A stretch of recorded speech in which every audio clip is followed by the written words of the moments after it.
Welcome everyone, I am here with another buy alert. The Camaro SS 1LE is now in a value buy price zone. If you're looking for a 1SS and you do a national search, you can find some sellers selling this in the low 30s. The 2SS was a little bit different, so the prices seem to range from low 40s all the way up to even $60,000, and so it was really difficult to find one with the options that I wanted and negotiate it down to a price that I thought was reasonable. And I finally got one after a lot of searching, but it was pretty difficult. So we are in the Camaro. This is a 2SS 1LE Camaro. And let me just go over the options on it with you guys. This is the window sticker. I purchased this from the original owner. These are the options with this. You can see here we have the 1LE track package, which is a $7,000 option. It has the magnetic ride, it has the forged aluminum wheels, the Recaro performance seats, the electronic limited slip differential, the dual mode performance exhaust, these enormous Brembo brakes, and then it has the hood, which is a satin black wrap. And so lots of nice things come with the 1LE package. And I wanted to get a 2SS because it has heated and cooled seats, heated steering wheel, and most importantly, it has the blind spot detectors, and that's critical on the Camaro. And also on my C7, that would have been really nice because these cars don't have great visibility. Even when you look over your shoulder, back here, you can see that this is blocked. So even if you turn when you're driving, you can't see the car there. And so 2SS was a requirement for me, and it turned out that it was pretty difficult to find a 2SS. They have new ones and they sell very quickly at the dealerships, and so very difficult to find one. But what I did was a nationwide search, and if you do that, you'll be able to find one probably around the $40,000 price point, as I did.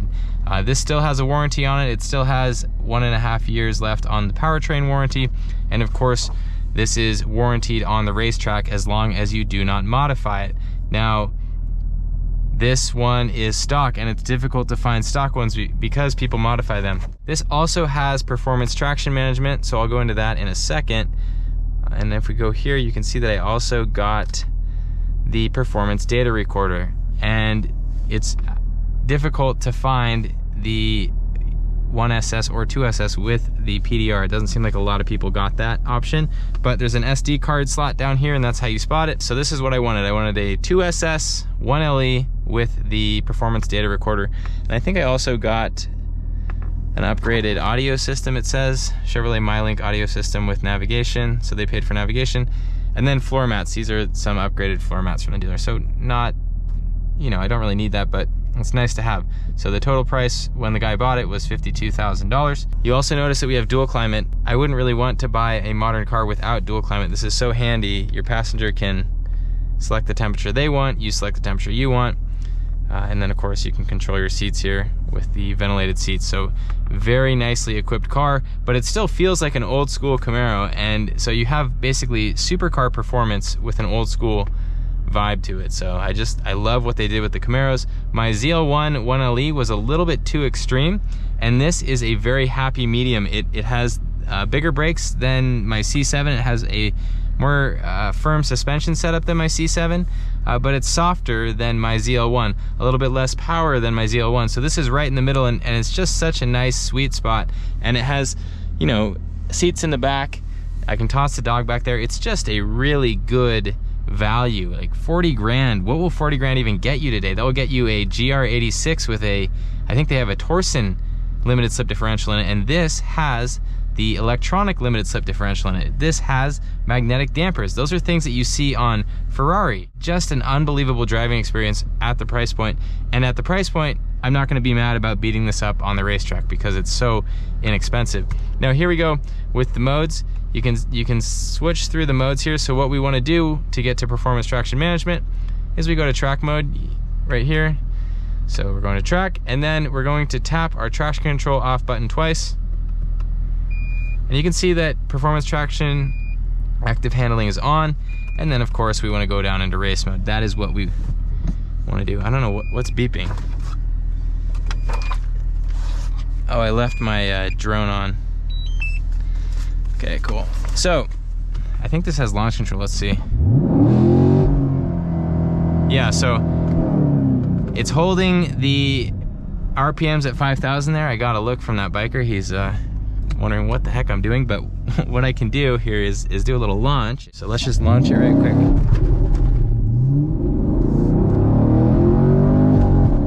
So it has flat foot shifting too.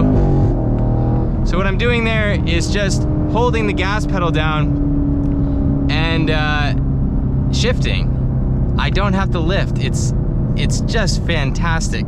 And this is all in a car, again, that costs as much as an entry-level sports car. It's unbelievable. You can take this car directly to the racetrack and kick some serious ass for pennies on the dollar compared to other cars. It's really amazing. And the good thing about this car compared to my ZL1 1LE is it is much more fuel efficient and it's a little bit easier on the consumables. Why is that? Well, it only has 455 horsepower compared to the ZL1's absurd 650 horsepower. And so this will not eat the tires as fast. Not only that, but we don't have the R compound tires on here. We have a 220 tread wear tire on here. It is a Goodyear Supercar 3, and the ZL1 had the Goodyear Supercar 3R, and those would burn up. You could burn one set of those up in one track day on that car. It was absurd how expensive that car was to run. This is a little bit easier on consumables, but I still get the same enjoyment out of it. And if I want to soften up the suspension, I can go back into the modes and go back to tour mode. But I just love the performance traction management on all of Chevy's cars. You have it on the new C8, you have it on the C7. It's just such a neat feature. And the fact that they brought it to this car and they made it accessible, I mean, to nearly anyone. This is basically the price that I paid for this car is basically the average price that people pay for new cars these days.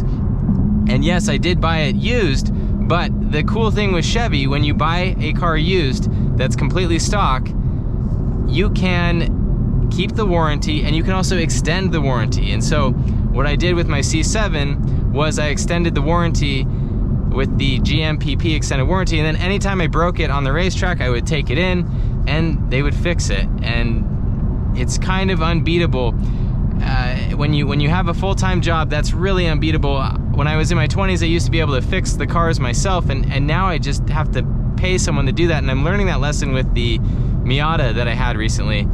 I blew up the engine on the racetrack, and it was because the mechanic made a small error, but I realized that if I'm not doing the work myself, I'm gonna have to deal with problems like that.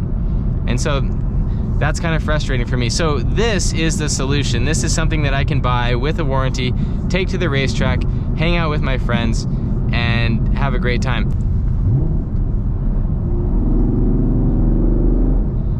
This does have the dual mode exhaust, so you'll find that when you switch the modes, we're in track mode now, it has a really nice bark to it, but when I go back into the touring mode, it's nice and quiet. And because of that feature and because of the magnetic ride, I can have a car that works very well as a daily driver, is very comfortable, and then I can take it to the racetrack, you know, change the mode and just open it up, and it is simply fantastic. Now, infotainment wise, it has Wi-Fi, it has all this other stuff that I'm probably never going to use. It has a wireless phone charger back here so I can set my phone down and charge it while I'm driving. It's just the right amount of technology for a daily driver. More technology than you need for a track car. So if you're going to go to the racetrack and that's all you're using the car for, then I would just go for the 1SS package, because you don't really need all this stuff. You don't need the blind spot detection. But if you're gonna daily drive it, you do need this stuff. The 2SS is the way to go. And I learned that pretty quickly when I had the ZL1. Before I owned that car, I didn't think any of this stuff was necessary. After I owned that car, I realized how nice it was and how much it helped out the driving experience. And so, go for the 2SS.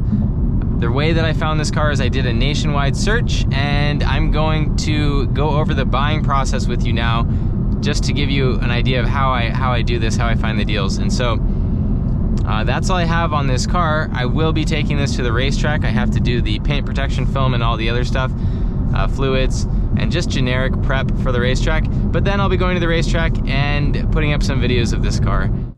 That is all I have for you. Thank you for watching, and make sure that you enjoy your car.